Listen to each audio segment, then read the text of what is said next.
Hello friends, ಹೇಗಿದ್ದೀರಾ? ನಮ್ಮ Creta ಬಂದಿದೆ 2016 SX ಪ್ಲಸ್. ಇದ್ರದ್ದು ಡೀಟೇಲ್ಸ್ ಹೇಳ್ತೀನಿ. ಇನ್ಸೂರೆನ್ಸ್ ರನ್ನಿಂಗ್ ಇದೆ. 2016 ಮಾಡಲ್, ಡ್ಯೂಯಲ್ ಟೋನ್ ಬರುತ್ತೆ ನೋಡಿ, ಬ್ಲ್ಯಾಕ್ ಆ್ಯಂಡ್ ಮೆರೂನ್ ಕಲರಲ್ಲಿ ಬರುತ್ತೆ. ಸೆಕೆಂಡ್ ಓನರ್ ಆಗಿದೆ. 36,000 ಕಿಲೋಮೀಟ್ರ್ ಓಡಿದೆ. ಆಕ್ಸಿಡೆಂಟ್ ಫ್ರೀ ಗಾಡಿ. ಈ ಥರ ಕಂಡೀಷನ್ ಇದೆ ನೋಡಿ. ಕೀಲೆಸ್ ಎಂಟ್ರಿ, ಸ್ವಿಚ್ ಬಟನ್ ಇದೆ. 4 ಪವರ್ ವಿಂಡೋಸ್ ಇದೆ. ಫೋಲ್ಡಬಲ್ ಮಿರರ್ ಇದೆ. ಸೀಟ್ ಹೈಟ್ ಅಡ್ಜಸ್ಟಬಲ್ ಲಿವರ್ ಕೂಡ ಇದೆ. ಲೆದರ್ ಸೀಟ್ಸ್ ಇದೆ. 2 ಏರ್ ಬ್ಯಾಗ್ ಬರುತ್ತೆ. ಆಫ್ಟರ್ ಮಾರ್ಕೆಟ್ ಸ್ಕ್ರೀನ್ ಹಾಕ್ಸ್ಕೊಂಡಿದ್ದಾರೆ. ಪೆಟ್ರೋಲ್ ಗಾಡಿ, 5 ಗೇರು, ಆಟೋಮೆಟಿಕ್ ಕ್ಲೈಮೇಟ್ ಕಂಟ್ರೋಲ್, AC ಇದೆ. 36,694 ಕಿಲೋಮೀಟ್ರ್ ಓಡಿದೆ.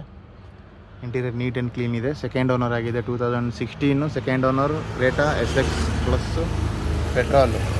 ಇದರದ್ದು ಪ್ರೈಸು 8,95,000 ಹೇಳ್ತಿದ್ದೀವಿ. ಸ್ಲೈಟ್ಲಿ ನೆಗೆಸ್ಟೇಬಲ್ ಆಗುತ್ತೆ. Thank you.